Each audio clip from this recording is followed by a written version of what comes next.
Flying saucers, disappearing scientists. What next?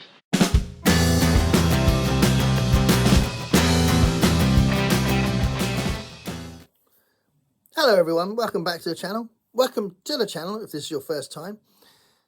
Please have a delve and look back on the past. The past is another country. And this video is a steal. I've stolen this idea from Michael K Vaughan. So you probably know Michael K Vaughan's channel. It's an amazing channel, and he did a video where he was literally plotted out 12 vintage science fiction books that he's going to read in 2025. Now, I've got a lot of vintage science fiction as well, and I thought this might be a nice thing for me to do as well. So I'm clearly going to read more than 12 books of science fiction next year, although some of them will be contemporary science fiction, because I love a bit of contemporary science fiction as well. But I've got piles and piles and piles and piles and shelves and shelves and shelves of vintage science fiction. So I've picked out 12 vintage science fiction books. And when I say vintage, I'm hoping I'm going to be correct here. I've got basically, it's all of these books are before 1980. So there are some 70s books in there, but I'm saying that's vintage. Some people could argue about what's vintage, what isn't vintage. Maybe some people might say that something in the 80s is vintage. I can see the argument, because time rolls on, and, you know, Nirvana and Pearl Jam was 30 years ago, people. Yeah, so anyway, 12 books. And what I'm going to do, because I've got time to do this, because I'm only talking about 12 books, I'm going to talk about the book and read a bit on the back. And I can't say much about the book because I haven't read it, but I'll at least give you a sense of what the book's about from the back anyway, from the blurb on the back. So, let's start with this one. I'm going to start with George R.R. Martin. So George R.R. Martin, famous obviously for The Song of Ice and Fire, obviously called Game of Thrones on TV, and the first book's called Game of Thrones. So I've read short stories by him, but I haven't read a full book by him. I own, I think, all of the Game of Thrones books that came out. They're up in the loft, but I haven't read them yet. But this is A Song for Lyre. A Song for Lyre. So this came out in, this might be the most recent one. Oh, in 76. This came out in 76. Yeah, so this is the 70s one. So I'll read what it says on the back. The Hugo Award-winning novella of a culture with an alien religion and the young girl who succumbs to the chilling consequences of its ritual. A man trapped between the real and the not-so-real in a lonely deep space outpost. A life-or-death football game which determines the survival of notions. An eerie white antique car that challenges a young man to race on the knife edge of reality. Are these actually short stories? Yes. Okay, so they're short stories. So, Song for Lyre is the story at the end. So, I'm going to start with this one. A short story collection. That is for January. February. Jack Vance, space opera. So, Jack Vance is very famous for the Dying Earth series. And I've read some Jack Vance when I was really, really young. It was many moons ago, but I want to read some more. But this I thought was kind of an interesting one with my interest in music as well. I'll just read the back. Oh, I'll tell you when it came out first, actually. So this came out in 1965, and this edition was 82. But it came out in 1965. When a mysterious opera company from an unknown planet arrives on Earth, human music lovers are astonished and infuriated. And when that same opera company suddenly vanishes without trace, Roger Wall's wealthy aunt determines on revenge. An earthly operatic team is dispatched into space. Their destination is the distant world of Rularu, and their subsequent adventures are, to say the least, unexpected. Space opera cannot fail to thrill you. It's the story of weird worlds and enigmatic aliens, and has all the special cunning and colour that is the hallmark of the very best Jack Vance. So there we are, space opera. I'll read that in February. I'm probably going to end up putting these in the wrong order, and maybe I have to come back to this video to realise what I'm supposed to be doing and stick to the schedule, man. This is for March. This is the Lincoln Hunters by Wilson Tucker. So this was one that I saw being talked about on BookTube, and I got it from eBay because I thought, oh, that looks good. Really nice condition. This one came out in 1958. This came out 1958, and this version, this is a glance edition. Coronet, which is clearly must be connected to glance. This came out in 1977, but this originally came out in 1958. Not everyone fitted comfortably into the prim and puritanical world of the 26th century, but sadly, for the vast majority, the dream of travelling back to more congenial times remained just that, a dream. Not so, however, for Benjamin Stewart. As head of a team of time researchers, Stewart had a welcome escape route from the authoritarian rigours of the year 2578. So when he was offered the job of obtaining a recording of a famous lost speech made by Abraham Lincoln in 1856, he naturally jumped at the chance. But very soon Stewart sensed that somewhere along the line the mission had gone disastrously wrong. I'll do that again. But very soon Stewart sensed that somewhere along the line the mission had gone disastrously wrong, and it would take all his courage and ingenuity to prevent the dream of time travel from turning into a nightmare that might never end. The Lincoln Hunters. Okay, so that's supposedly for March. I'm setting up all sorts of organisation, which is never great. This is now the fourth book. Should I attach these to months? Oh, well, I'll try. Robert Silverberg, The Man in the Maze, one of those great covers that you find sometimes in these vintage paperbacks, especially this series, which is Wyndham Books. It's funny, isn't it? The imprint is Wyndham Books. It's a tandem book.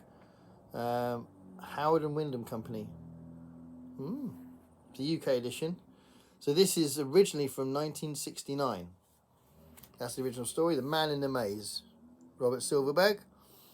Muller had been sent to spy on the first alien race mankind had ever encountered, but they discovered him and cursed him with a terrible power that made his presence unbearable to his fellows, theirs to him. Now alienated and embittered, he chooses to live out his life in an abandoned city on a long-dead planet. But men must enter Muller's murderous labyrinth and try to lure him out, for humanity still needs his unique talents. Sounds a bit different. An unpretentious but inescapably readable tour de force. Fantastic yet basically simple, right to the satisfying ending. That was the review at the back. The Man in the Maze. Interesting.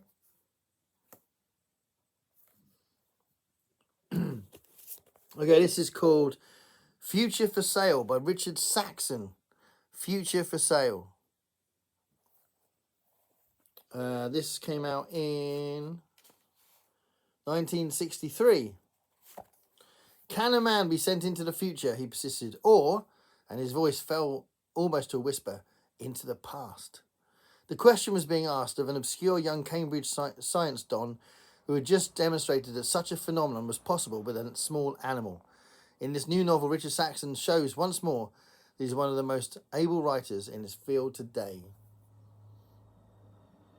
Future for Sale. So that's another one on my list. So that's 5 books. The sixth book. And potentially, if I do it in order, bringing in the middle of the year. Powell Anderson, The Corridors of Time. So I've got a few Powell Andersons to read, and I really like what I've read by him before.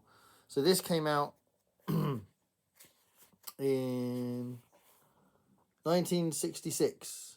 No, 1965. This came out in 1965. There's lots of editions of it, and this edition is 1975. But 1965 was when it originally came out. And it's actually dedicated to Anthony Boucher. So, really lovely condition. It's so good when you see vintage science fiction with a really awesome condition. So, the corridors of time connect the ages to each other. Through them, one can travel backwards and forwards over the history of man. but rival factions have waged war for centuries. The gates unto time are bitterly fought for and jealousy guarded. Malcolm Lockridge is a modern American swept into the past by the beautiful and mysterious Storm Darroway, the lithe, glowing goddess of her people. Malcolm is an ordinary man of today, caught up in a time war beyond his comprehension. I'm expecting it to be good because it's Pat Anderson. Okay, we're going into the other half of the year, and this is Ice by Anna Kavan. Ice. I'm pretty sure I saw this reviewed by Better Than Food. I'm not sure, but I think so. I just said I'm pretty sure and then went, but I'm not sure. I'm 74% sure. This came out in 1967. Okay. Doris Lessing said, there is nothing else quite like Ice. J.G. Ballard wrote, few novelists match the intensity of her vision. Brian Aldiss said that Anna Kavan is Kafka's sister. Anyway, this is what it says on the back, plot-wise. Set in a frozen world that is gradually being devastated by ever-encroaching ice, Anna Kavan's masterwork follows one man's pursuit of a mysterious silver-haired girl to the ends of the earth and to the end of everything. Interesting. Yeah. Okay. Next one. This is quite a famous book, and I feel like I should have read this by now. 1965. This came out, and this is Brian Aldiss's Earthworks. Famous cover as well, but that cover's been used for a number of different things. It's a Bruce Pennington cover. And yeah, so that's said when it comes out. So this is the plot. The world has degenerated into a disease-ridden, overpopulated rubbish dump. Chemicals had poisoned the landscape and reduced most of the people to the edge of starvation. Ecology has become a meaningless word from the past. The planet Earth speeds on its collision course with disaster. There is a solution, but it is so frightful that man cannot conceive of it ever being put into operation. Only one man, Noel Noland, ex-convict, ex-traveller, and captain of the tramp freighter Trieste Star, is prepared to try. He alone is prepared to fire a shot that will throw the world into hideous war, but may leave a brave new world for the survivors, if there are any survivors. Earthworks. Awesome. Sounds good. This is one, I really love this. I'm so pleased to have found it. I actually found it all wrapped up, and I've taken it out of the little cellophane that it had. So hopefully it'll stay in good condition. But it's a really lovely condition. It's by Gordon R. Dixon. It's called No Room for Man. Did I say when Earthworks came out? I can't remember. Did I? Yes, I did. 1965. Gordon R. Dixon, No Room for Man. Okay, so it's got these red edges, which are all really cool. I love it when you get that sort of special feel with the vintage stuff. And this was originally titled Necromancer. Came out in 1963.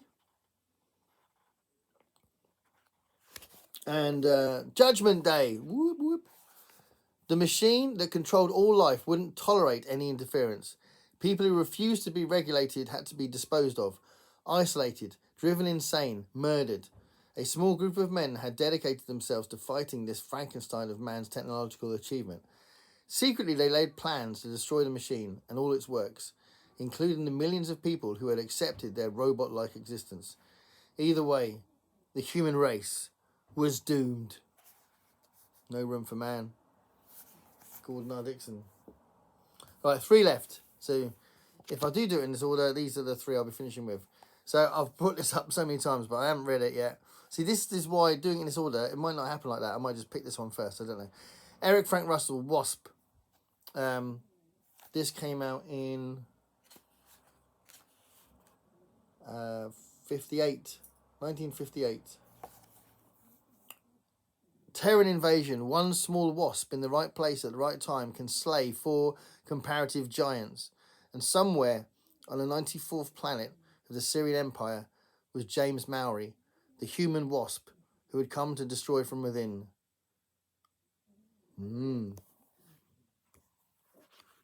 It looks short.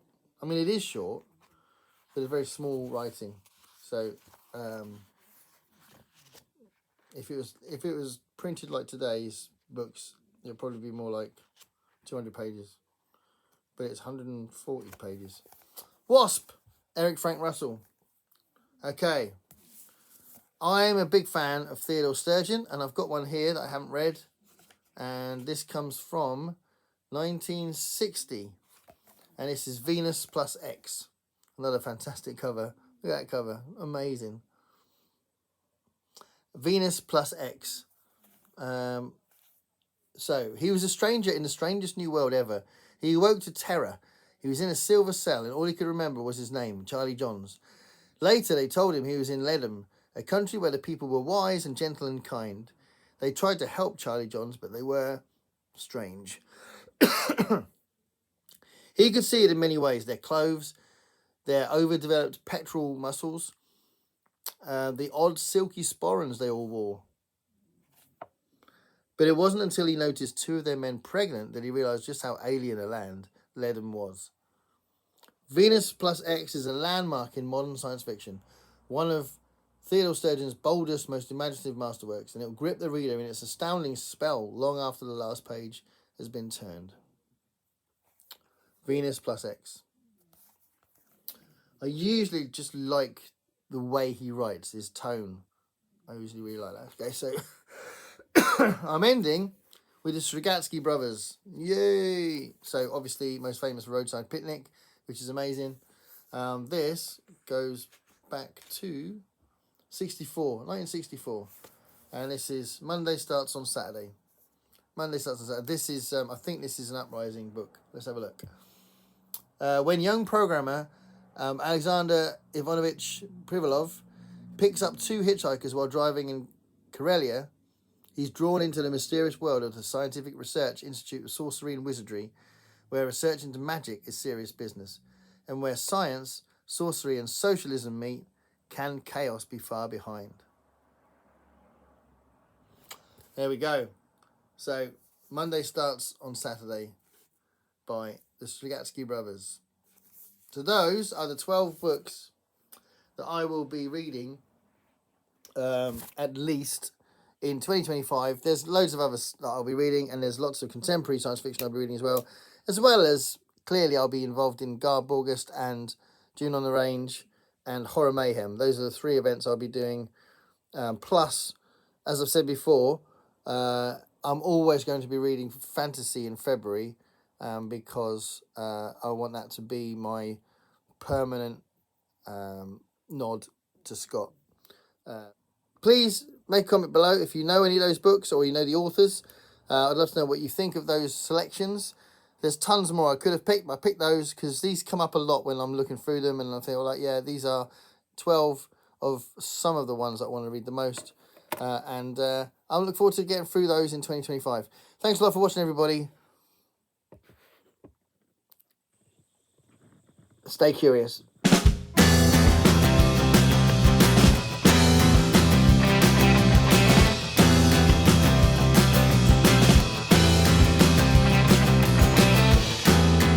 Paint me a picture